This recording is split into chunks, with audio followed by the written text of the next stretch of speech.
Star Trek. Strange New Worlds may be ending with Season 5, but the showrunners are very interested in TOS-era stories. When the announcement came that Star Trek.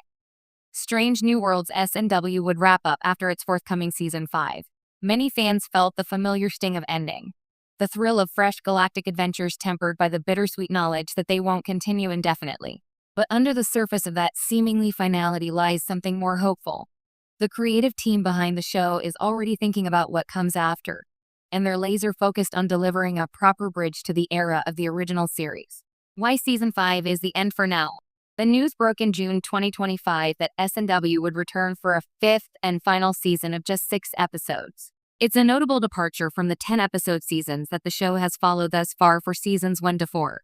Why the change?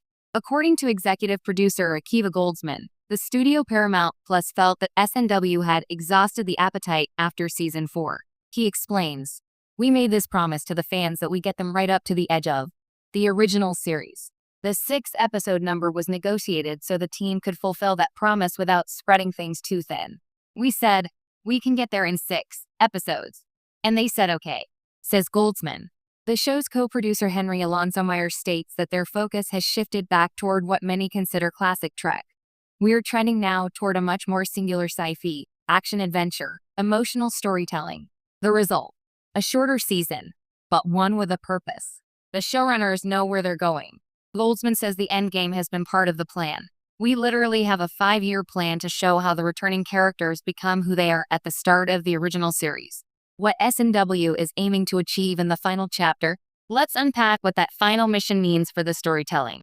1. Bridging to the era of the original series. Yes, we'll see newer versions of legacy characters, younger incarnations of familiar names."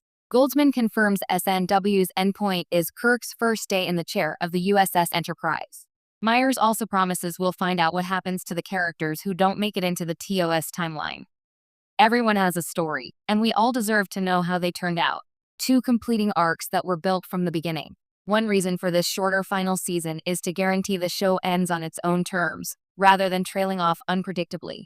Rebecca Ramin #1 revealed that the team initially discussed finishing S&W via a 2-hour movie, but decided 6 episodes gave them room to wrap up all of our storylines. 3. A shift back toward classic Trek tone. S&W has been experimental, episodes that cross genres, tonal swings, imaginative leaps. But in these final seasons the goal is different. Less of the outliers, more of the mainstream Trek adventure. Myers: "We're trending toward the center line of Star Trek, right? And what comes after S&W? Here's where the very interested part kicks in. While S&W has the finishing line in sight, the creative team isn't shutting the door on Trek stories set in the TOS era, or even directly after. Goldsman and Myers both expressed that they'd love to continue this cast or the setting in a new series. "Would we like to get us right up to the edge of the original series, and then have somebody call us and say, now make that show."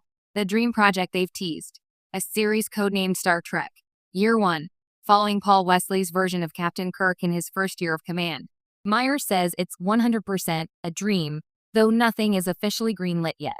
So even though S&W has a defined endpoint, the spirit of exploration and the promise of new adventures remain. The framework, sets, costumes, cast familiarity are in place for a continuation if the stars align. Why this matters to fans?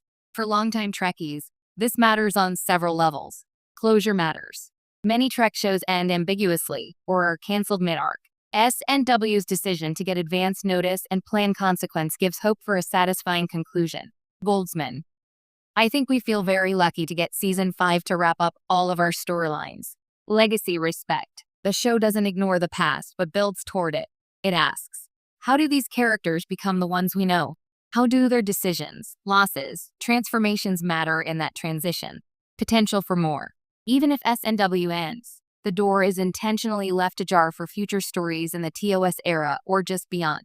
If fans rally, there's impetus to keep something moving. Tone and structure shift. If you felt S&W went a little wild in earlier seasons, the announcement signals a calmer but deeper focus. The mission returns front and center.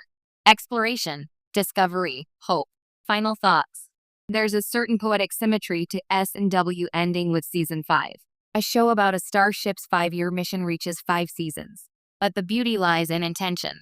The creators are treating this as the mission they set out to tell, not as an open-ended gambit hoping for renewal. And yet, the very fact they're so deliberate